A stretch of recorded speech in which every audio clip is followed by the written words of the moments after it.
बिस्मिल्लाहिर्रहमानिर्रहीम। अस्सलाम वालेकुम नाज़रीन, आप यूट्यूब चैनल देख रहे हैं। मैं इमरान खान हूँ। इससे पहले कि मैं जो करंट अफेयर्स की सारी खबरें आपके सामने रखूँ, इमरान खान साहब का एक स्टेटमेंट है। इमरान खान साहब ने जेल में जो मुलाकात की है उसमें बैरिस्टर सलमान सफदर को कुछ चीज़ें कही थी।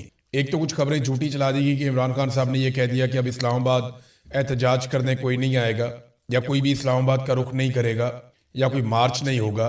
तो इसकी उन्होंने तरदीद की। उन्होंने कहा जी ऐसी कोई बात उन्होंने नहीं की। दूसरी कुछ और बातें भी उनसे मंसूब की गई बिला वजह, लेकिन वो बातें सारी झूठी हैं। इमरान खान साहब ने क्या कहा, ये ऑफिशियली पाकिस्तान तहरीक इंसाफ ने जारी कर दिया। सलमान सफदर साहब ने कहा कि इमरान खान ने मुझे बताया कि मैं 3 माह तक जेल का सुपरिटेंडेंट अब्दुल गफूर अंजुम उसे बताता रहा कि मेरी एक आंख में बिनाई का मसला आ रहा है, लेकिन उसने इस पर कोई कान नहीं धरा। कई दिन तक मेरी एक आंख की बिनाई 100% तक चली गई थी, यानी बिल्कुल उस आंख से इमरान खान साहब नाबीना हो गए थे, देख ही नहीं पा रहे थे। मुझे डॉक्टर आरिफ ने बताया कि इंजेक्शन लगाने से बिनाई में 15% बेहतरी आई है। उसके बाद से मेरी बिनाई में कोई बेहतरी नहीं आई। मैं बिल्कुल भी इस इलाज से मुतमईन नहीं हूँ। मैं मुसलसल कहता आया हूँ कि मेरे जाती डॉक्टर्स को बुलाया जाए ताकि पता चले कि आंख में ब्लड क्लॉट या खून का लोथड़ा आने की असल वजह क्या है, बुनियादी वजह पता चल सके, लेकिन मुसलसल इससे इनकार किया गया। मैं काफी अरसे से अपने डेंटिस्ट से भी चेकअप करवाने का कह रहा हूं, लेकिन उसे भी नहीं बुलाया गया। मुझे और बुशरा बीबी को 24 घंटे कैद तन्हाई में रखा जा रहा है। बुशरा बीबी की भी आंखों का मसला आया और 2 हफ्ते बाद वही मेडिकल बोर्ड उनका मुआयना करेगा जिसने मेरा मुआयना किया था। देखें, इमरान खान साहब कहते रहे जेलर को और 3 महीने तक कहते रहे कि मेरी आंख की बिनाई जा रही है, मुझे दिखाई नहीं दे रहा। मैं ये मानने के लिए तैयार नहीं हूं कि पहले 15 मिनट में या 1 घंटे में आसिम मुनीर साहब को ये नहीं पता था। आसिम मुनीर का सबसे हाई प्रोफाइल कैदी इमरान खान है। मैं आपको कैटेगोरिकली और क्लियरली ये बात बता रहा हूं क्योंकि मैं इस सारी सूरत से गुजरा हूं। इमरान खान कानून का कैदी नहीं है। इमरान खान किसी अदालती फैसले के नतीजे में जेल में बंद नहीं है। ये सिर्फ आसिम मुनीर साहब की जेल में है इमरान खान साहब, और फील्ड मार्शल आसिम मुनीर के ही कैदी हैं इमरान खान साहब, और उन्होंने ताकत के बलबूते के ऊपर निजाम को कंट्रोल करके इमरान खान साहब को जेल में रखा हुआ है। जैसे कि उन्होंने एक जाली हुकूमत बना के उसको भी इक्तदार में रखा हुआ है। तो इमरान खान साहब के साथ इतना बड़ा इशू हो गया, मैं ये मान ही नहीं सकता, और ये मुमकिन ही नहीं है कि पहले ही दिन आसिम मुनीर साहब को पता ना चल गया हो कि इमरान खान साहब की आंख की बिनाई जा रही है। लेकिन 3 महीने तक वो बताते रहे और इग्नोर किया जाता रहा।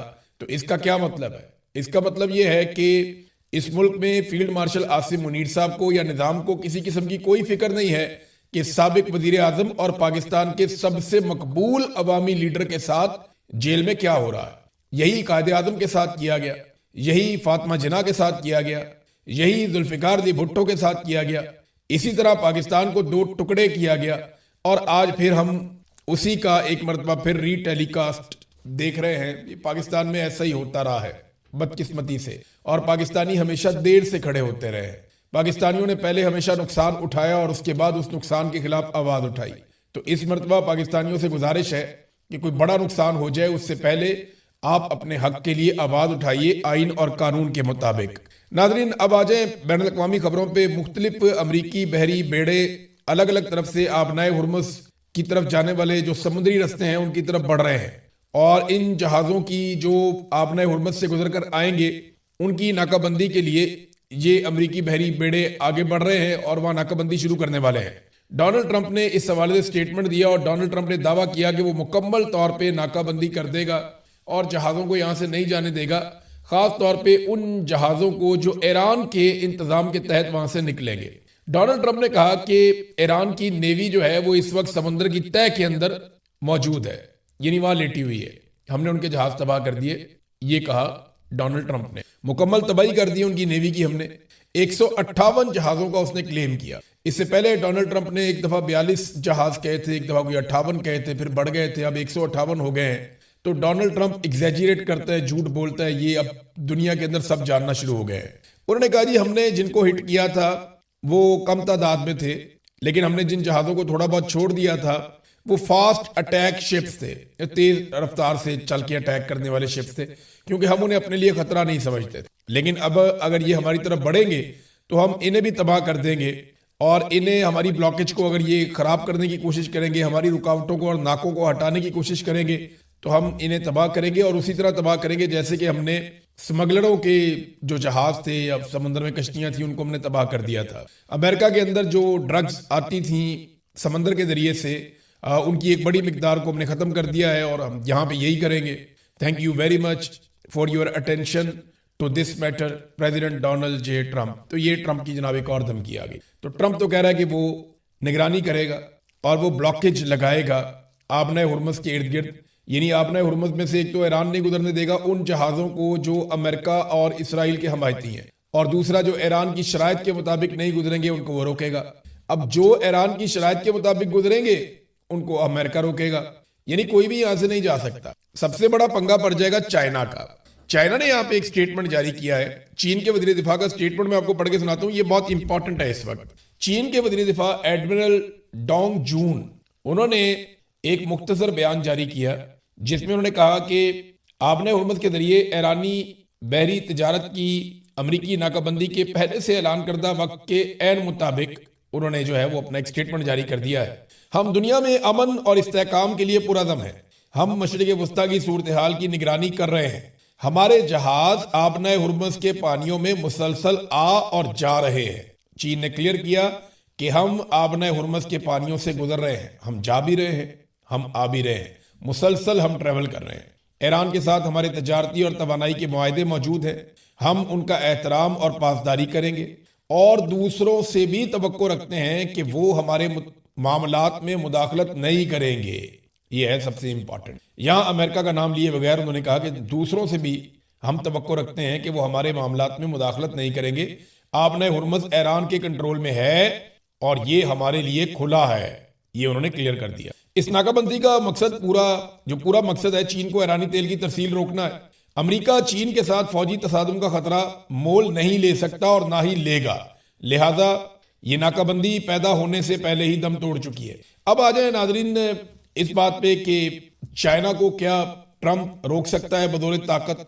तो इसका सादा जवाब है कि डोनाल्ड ट्रंप के लिए बहुत बड़ी मुसीबत बन जाएगी। अभी वो ईरान से लड़ा है और जो कुछ उसके साथ हुआ वो सारी दुनिया ने देखा। अब अगर यही चाइना के साथ लड़ पड़ती है यही फौज डोनाल्ड ट्रंप की, तो उसके लिए बहुत बड़ी मुसीबत बन जाएगी। बेशक अमेरिका की फौज बहुत ताकतवर है, उनके पास बहुत सारे हथियार हैं, उनके इत्तेहादी बड़े तगड़े हैं, लेकिन इस वक्त ज्यादातर इत्तेहादी उन्हें मुयस्सर नहीं है। और अगर वो चीन के साथ लड़ते हैं और लड़ाई की वजह यह बनती है कि अमेरिका ने चीनी जहाजों को समंदर में रोका है, तो फिर दुनिया अमेरिका के साथ खड़ी नहीं होगी। यहाँ पे चीन का मौक़िफ़ दुरुस्त हो जाएगा। नाज़रीन ये एक और खबर भी है और ये बड़ी अहम है। इस मौके पे मैंने आपको पिछले वीलॉग में एक नक्शा दिखाया था। मैंने आपको बताया था कि जब तक ये गल्फ ममालिक की दुकान बंद रहेगी तेल की, तब तक दूसरी दुकानों का तेल बिकेगा, जिसमें एक बड़ी दुकान अमेरिका की भी है, जहां उनके पास वेनेजुएला का और अमेरिका का तेल अपने कंट्रोल में है। वो दुनिया के सबसे बड़े ज़खायर हैं तेल के, लेकिन क्योंकि फासला बहुत ज्यादा है तो प्रायोरिटी इतनी नहीं रहती दुनिया की वहां पे। अब आबना हुर्मुज़ वाली जो दुकान है वो बंद हो गई है, गल्फ वाली दुकान बंद है फिलहाल। वहां पे ईरान का एक ब्लॉकेज था, अब अमेरिका ने बड़ा ब्लॉकेज लगा दिया है। तो जब वो दुकान बंद है तो फिर अमेरिका की दुकान चलेगी। इतलात के मुताबिक बहुत बड़ी तादाद में खाली टैंकर्स बढ़ रहे हैं अमेरिका की जानिब, ताकि वहां से वो तेल भरवाएं और तेल भरवाने के बाद वो अपने अपने मुल्कों में वापस तेल लेकर जाएं और उनका एनर्जी का क्राइसिस ना रहे। अब इसमें ना एक सऊदी अरब के सोशल मीडिया इन्फ्लुएंसर हैं और लिखारी हैं बड़े जबरदस्त, उन्होंने एक तबसरा किया है। नाम है इनका अब्दुल सलाम सालेह। ये जो इन्होंने तहरीर लिखी है ना, ये बड़ी इंपॉर्टेंट है। इन्होंने लिखा अपनी पोस्ट के अंदर कि हुकूमत की तब्दीली के शराब से बहरी कजाकी तक, यानी ये हुकूमत तब्दील करने गए थे, रजीम चेंज करने गए थे और अब बहरी कजाकी तक आ गए हैं। ट्रंप किस तरह खलीजी दानिश के साथ गद्दारी कर रहे हैं, ये ट्रंप को एक गद्दार इन्होंने करार दिया। ये अब सऊदी राइटर है और सऊदी अरब के सोशल मीडिया में अब अमेरिका को वैसे नहीं देखा जाता। जो कोई भी ट्रंप की ज़हनियत को समझता है वो जानता है कि डीलर और सरमायाकारी का आदमी है, चाहे इसके लिए जंग के पत्ते ही क्यों ना खेलने पड़ जाए और चाहे इसकी कीमत इसके नाम निहाद इत्तेहादियों को ही क्यों ना चुकानी पड़ जाए, वो तो पैसा वैसे ही बनाता है बस। खलीजी ममालिक तुर्की और पाकिस्तान को इलाकाई जंग में घसीटने में नाकामी और नेटो और यूरोप की जानिब से सख्त रद्द-ए-अमल का सामना करने के बाद, यानी खलीजी ममालिक भी नहीं लड़े, पाकिस्तान भी नहीं लड़ा, तुर्की भी नहीं लड़ा, मिस्र भी नहीं लड़ा और यूरोप भी उनके साथ नहीं आया और नेटो भी उनके साथ नहीं आया। तो जब इतनी जबरदस्त नाकामी हुई तो उसके बाद ट्रंप ने अमन पसंद नजर आने के लिए 2 हफ्तों की जाली जंगबंदी का ड्रामा रचाया। हकीकत में वो जंगी जुबान में सरमायाकारी की तैयारी कर रहा था उनका वफद ईरानी हटदर्मी का बहाना बनाकर मुज़ाकरात से इसलिए भागा ताकि वो अपने असल मंसूबे का आगाज कर सकें। अब असल मंसूबा क्या है? वो ये कहते हैं कि अब वो आबनाए हरमज में एक बहरी ऑपरेशन शुरू कर रहे हैं और दावा कर रहे हैं कि वो ईरानी टूल टैक्स को रोक रहे हैं। तल्ख हकीकत यह है कि वो खलीज की शाहरक को दबा रहे हैं, जिससे रोजाना अरबों डॉलर का नुकसान हो रहा है, ताकि दुनिया को वेनेजुएला का लूटा हुआ तेल खरीदने पर मजबूर कर सकें, जिसे अमरीकी ब्रांड के नाम से बेचा जा रहा है। ये है वो बात। वो कहते हैं उन्होंने पहले वेनेजुएला का तेल काबू कर लिया, अब उस तेल को बेचने के लिए इनको बड़ी मार्केट चाहिए, और मार्केट जो है वो पहले तेल ले रही थी आपने हुर्मुज़ के रास्ते से। अब वहां पे इन्होंने पहले एक जंग छेड़ी, हालात खराब किए, सारे मुल्कों को जंग में लाना चाहा, ममालिक नहीं आए, तो अब ये बाहर की तरफ से रास्ते बंद कर रहे हैं ताकि यहां से तेल की खरीदो फरोख्त बंद हो जाए, और फिर मार्केटिंग करके जो वेनेजुएला में तेल पे इन्होंने कब्जा किया हुआ है ये उस तेल को बेच सकें। ये सोच जो है ये बढ़ती जा रही है। ट्रंप इलाकाई तवानाई के मराकज को लाहक खतरात को नजरअंदाज कर रहे हैं, क्योंकि तेल की बुलंद कीमतें उनके चोरी शुदा ज़खायर के मुफाद में है। यानी वो ये चाहते हैं कि तेल की कीमत देंगे। अब ट्रंप ने तेल बेचना है ना, अब किसी और ने तो नहीं बेचना, तो जब ट्रंप ने तेल बेचना है तो महंगा होना चाहिए ना, फिर ट्रंप ज्यादा माल बनाएगा। तो अब वो यही कह रहे हैं कि वो कीमतें बढ़ेंगी, इससे फायदा होगा, और अमरीकी मकामी गैस की कीमतों के बारे में मीडिया के ड्रामों से धोखा ना खाएं। पर्दे के पीछे ये खालिसतन एक तरह की कजाकी है, ताकि आलमी शरियानों का गला घोंट कर अपना लूटा हुआ माल महंगे तरीन दामों में बेचा जा सके। अब ये सऊदी अरब की सोच है, वहां के एक लिखारी की सोच है। चाइना ने ना एक आर्टिकल चाइना में लिखा गया है, और ये चाइना मॉर्निंग पोस्ट इसका नाम है। ये चीनी हुकूमत के करीब तरीन समझा जाता है ये जरीदा। इन्होंने जो आर्टिकल लिखा है इसमें पाकिस्तानी फौज की सऊदी अरब में तैनाती के हवाले से लिखा। इस आर्टिकल में चंद चीजें क्लियर की गई। एक तो पाकिस्तान अपनी फौज सऊदी अरब में तैनात कर रहा है, ईरान के साथ भी ताल्लुकात रखता है, लेकिन वो खलीजी ममालिक को बताना चाहता है कि आपकी हिफाजत के लिए हम मौजूद हैं। अब पाकिस्तान के थ्रू वो चाइना के करीब भी आएंगे, तो अगर खलीजी ममालिक अपने दिफा के लिए चाइना और पाकिस्तान पर इन्हिसार करेंगे तो लोकल मामला इस खित्ते में हल होना शुरू हो जाएंगे। लेकिन क्या अमेरिका को ये काबिल कबूल होगा, ये है सबसे बड़ा सवाल। अब ये आर्टिकल तो बहुत लंबा चौड़ा है, मैं उसमें नहीं जाता, लेकिन एक चीज मैं आपके सामने रखना चाहता हूं। अब फर्ज करें पाकिस्तान और चीन पर इन्हिसार करते हैं खलीजी ममालिक अपनी सिक्योरिटी के लिए, तो अमेरिका को यह कभी काबिल कबूल नहीं होगा, क्योंकि अमेरिका अरबों डॉलर्स लेता है सिक्योरिटी के नाम पर इन ममालिक से। अब वो अरबों डॉलर जब अमेरिका को नहीं मिलेंगे तो क्या होगा? नंबर 2, चाइना की चौधराहट आएगी तो अमेरिका तो कभी खुश नहीं होगा, और अगर इस काम को करने में या आगे बढ़ाने में पाकिस्तान शामिल होगा तो अमेरिका पाकिस्तान के खिलाफ होगा। तो अगर ये सूरत बनती है तो इसमें जो डोनाल्ड ट्रंप की एक बड़ी जबरदस्त नजर है आसिम मुनीर पे, शहबाज शरीफ पे, यहां पे खटाई पैदा हो सकती है मुमकिन तौर पे। लेकिन पाकिस्तान और खित्ते के मफाद में यही है, पाकिस्तान के और खित्ते के मफाद में यह है कि यहां जो मौजूद ममालिक हैं वो अपने मामला को खुद हल करें और एक दूसरे के साथ मिलजुल कर रहें और मुज़ाकरात करें और पुरअमन तरीके से मुज़ाकरात करें, और जो बाहर से मुदाखलत है उसको कम करें या खत्म करें, या बैरूनी हथियारों को वापस भेजा जाए कि यहां पे उनकी जरूरत नहीं है। ऐसे में अमेरिका एक शरारत कर सकता है, वो भारत को चाबी दे सकता है और उसे ये कह सकता है कि हमारी सपोर्ट तुम्हारे साथ है, तुम पाकिस्तान के ऊपर अटैक करो। तो क्या चाइना पहले की तरह पाकिस्तान को दोबारा हिफाजत देने के लिए आएगा? तो मेरी राय में पाकिस्तान को चाइना ने बहुत दफा मौका दिया है। चाइना हमेशा पाकिस्तान के साथ खड़ा हुआ है, और आजकल बेशक बहुत सारी नाराजगियां हैं, और नाराजगियों की वजह पाकिस्तान की मिलिट्री एस्टेब्लिशमेंट है, जो चाइना के साथ ताल्लुकात पर हमेशा अमेरिका के ताल्लुकात को तरजीह देते हैं। वो हमेशा ये सोचते हैं कि अमेरिका के साथ हमारे ताल्लुकात बेहतर रहने चाहिए, ये एक बड़ी वजह है। लेकिन चाइना को पाकिस्तान के साथ खड़ा होना होगा अगर ऐसी कोई सूरत बन जाती है तो। नाज़रीन, दुनिया भर में इस वक्त डोनाल्ड ट्रंप के ऊपर शदीद तनकीद हो रही है। बरतानिया की पार्लियामेंट में वो किया गया ट्रंप के साथ कि कोई सोच भी नहीं सकता था। अमरीकी सदर को गैर कानूनी, गैर इखलाकी तौर पर आलमी कवानीन की धज्जियां उड़ाने वाला करार दिया गया। यह भी कहा गया कि यह बरतानिया का दोस्त नहीं है और यह दुनिया का लीडर नहीं है, ये एक खतरनाक और बदउनवान गैंगस्टर है और इसे उसी हिसाब से निपटना चाहिए। वजीर आजम को यह भी कहा गया कि वो बादशाह को मशवरा दें, बादशाह को यह कहें कि वो वाशिंगटन का दौरा कॉल ऑफ कर दें इससे पहले कि देर हो जाए। और उन्होंने कहा जी मुझे खौफ है कि ट्रंप हमारे बादशाह को अपनी साइड पर खड़ा होने के लिए मजबूर कर सकता है, हम अपने बादशाह को इस सूरत में नहीं फंसा सकते। अब इस किस्म की बातें जो बरतानिया की पार्लियामान में हो रही हैं, तो ये डोनाल्ड ट्रंप का या अमेरिका का सबसे बड़ा इत्तेहादी था। डोनाल्ड ट्रंप के इकदाम की वजह से दुनिया डोनाल्ड ट्रंप से आहिस्ता आहिस्ता दूर जा रही है। CIA के साबिक डायरेक्टर हैं जॉन ब्रेनन, इन्होंने भी एक स्टेटमेंट दिया। उन्होंने कहा डोनाल्ड ट्रंप ज़हनी तवाज़ुन खो चुके हैं, नफ्सियाती मसाइल हैं उनके, तो जो नफ्सियाती मसाइल हैं डोनाल्ड ट्रंप के, उसकी बुनियाद पर उन्हें मुल्की आइन के मुताबिक उनके मनसब से हटा देना चाहिए। ये अब एक सोच पैदा हो चुकी है। नाज़रीन, पाकिस्तान के अंदर एक खबर है बड़ी इंपॉर्टेंट, मैं आपके साथ रख देता हूं आपके सामने। इसको जरा खबर को आपने समझना है टेक्निकली कि हमारे साथ हाथ कितना बड़ा हो रहा है। इस वक्त गैस की और बिजली की पाकिस्तान में लोड शेडिंग हो रही है। जो लेस्को का शॉर्टफॉल है, सिर्फ लेस्को का आपको बता रहा हूं, वो 850 मेगावाट से तजावज कर गया है। लाहौर शहर में बिजली की लोड शेडिंग का दौरानिया लगातार बढ़ता जा रहा है। गैस की भी किल्लत है और शहरी एलपीजी खरीदने पर मजबूर हैं। और ये बताया जा रहा है कि एलपीजी गैस भी बाज़-औक़ात नहीं मिलती और जो बल्लों की पावर प्लांट है वो भी बंद हो गया। अब ये पावर प्लांट क्यों बंद हो रहे हैं? पाकिस्तान में तो पेट्रोलियम मसनूआत मौजूद हैं, ईरान के साथ अच्छे ताल्लुकात हैं, हमारा तो तेल आता रहता है, हमारी सप्लाई की कोई किल्लत नहीं है। ये पाकिस्तान के इंफॉर्मेशन मिनिस्टर ने कहा। ये हमारे साथ हो क्या रहा है, इसको जरा आप समझिए।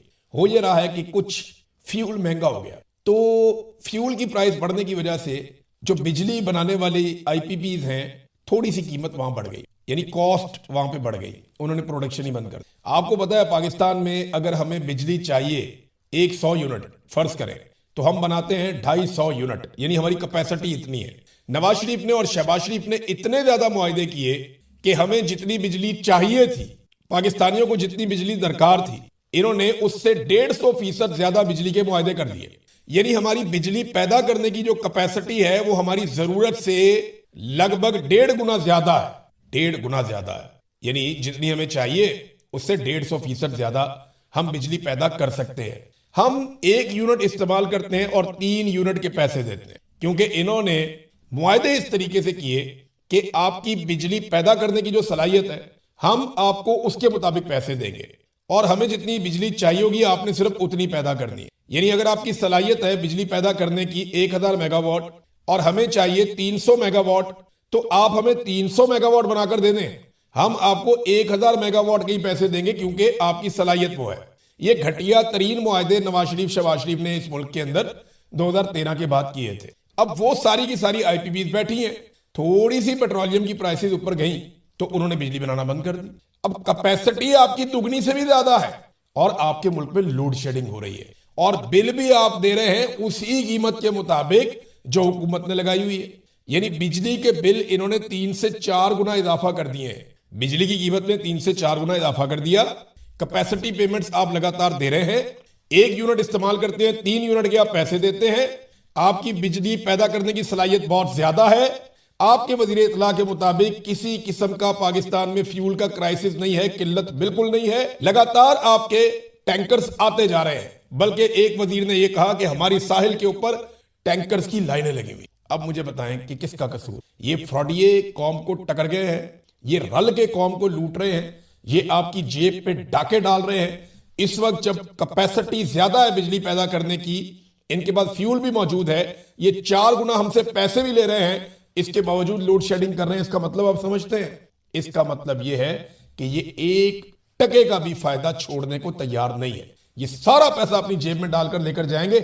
आज जो आईपीपी बिजली नहीं बना रहे कि थोड़ी सी महंगी बन रही है, वो सारे आईपीपी बिल पूरा लेंगे आपसे, क्योंकि कैपेसिटी पेमेंट्स उन्होंने नहीं छोड़नी। उनमें शहबाज शरीफ का बेटा भी है, उनमें और बहुत सारी कंपनीज भी हैं, मिलिट्री एस्टेब्लिशमेंट के लोग और उनकी कंपनियां भी हैं। इन्होंने आपसे लेना है पैसा। आखिर में नाज़रीन आपको एक सूरत-ए-हाल में और बताता हूं कि जेडी वेंस ने थोड़ी उम्मीद दिलाई है, अमेरिका के नायब सदर ने। उसने कहा जी बिल्कुल सब कुछ मायूस को नहीं हुआ, बहुत सारी चीजें बेहतर भी हुई हैं, लेकिन कुछ जगहों पे हमारा डेडलॉक है और बात अभी खत्म नहीं हुई, दोबारा मुज़ाकरात भी हो सकते हैं। तो ये अच्छी बात है कि अमेरिका ने एक साइड रखी हुई है कि अगर मुज़ाकरात करने पड़े, मामला तय करने पड़े, तो जेडी वेंस कल को दोबारा बैठ सकता है, कोई बातचीत हो सकती है। लेकिन मुझे नहीं लगता कि डोनाल्ड ट्रंप को उतनी बड़ी फेस सेविंग मिलेगी जितनी बड़ी फेस सेविंग वो चाहता है। ऊपर से एक के बाद एक पंगा ले लिया। पॉप लियो के साथ डोनाल्ड ट्रंप में एक सरजंग चल रही है। वहां डोनाल्ड ट्रंप ने जो ट्रंप की एडमिनिस्ट्रेशन है उस पर इल्जाम है कि उन्होंने पॉप को धमकाया है, और पॉप भी आगे से डट गए हैं कि मैं नहीं डरता और मैं हक बात कहूंगा, मैं ठीक बात कहूंगा, मैं जुल्म की बात नहीं करूंगा, क्योंकि हमारा मजहब हमें इसकी इजाजत नहीं देता। तो पॉप ने दबाव में आने से इनकार कर दिया, जबकि उनको दबाव में लेने की कोशिश की गई। अब डोनाल्ड ट्रंप ने एक तस्वीर जो है वो पोस्ट कर दी है। तस्वीर आप देखें, ये वाली। इस तस्वीर में डोनाल्ड ट्रंप जो है वो एक मरीज के सर पे हाथ, खुद को मसीहा उन्होंने दिखाया, मजहबी मसीहा, अब आप समझ गए हैं, यसू बहुत सारे लोग कह रहे हैं। तो उन्होंने अपने आप को एक मसीहा दिखाया और फिर ये बड़ी तनकीद हुई, बहुत ज्यादा तनकीद हुई अमेरिका। तो बाद में डोनाल्ड ट्रंप ने इसको डिलीट कर दिया और झूठ बोला कि मैं तो डॉक्टर बना हुआ था। तो ये नाजरीन डोनाल्ड ट्रंप के हालात हैं, एक के बाद एक पंगा, और हर जगह पे डोनाल्ड ट्रंप को मार पड़ रही। अभी तो एप्स्टीन फाइल का मामला पूरी तरह खुलेगा। ये जब मामला निकलेंगे तो वो मामला सामने आएगा। ट्रंप के लिए गोते ही गोते हैं, निकलने का रास्ता बहुत मुश्किल। अब तक के लिए इतने ही, अपना ख्याल रखिएगा, अपने इस चैनल का भी। अल्लाह हाफिज़।